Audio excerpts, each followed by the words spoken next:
Maswerteng umaga po mga ka-STL. Narito na po ang resulta ng STL Bulacan para sa araw na to, first draw, October 3, 2025. Araw ng Biyernes. Naway ang mga natayahan niyo pong mga numero kanina ay manalo nawa ngayong umagang ito, 11 AM. Kaya kunin niyo na po ang inyong mga ticket. Narito na po ang resulta.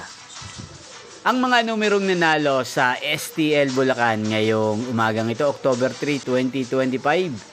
11 AM. First draw result 37 at 20 in exact order. Again, 37 at 20. At ngayong umagang ito sa STL Bulacan, natin pong i-shoutout si Kuya Warren ng Bulacan na nanonood po sa channel na to. Shoutout po sa inyo, Kuya Warren. Sana po ay nasa maayos kayong kalagayan. Inyo pong napanood ang resulta ng STL Bulacan sa channel na to, Roderick Hernandez TV. Magkita-kita pong muli tayo mamayang 4 PM para second draw result ng STL Bulacan. Thank you for watching.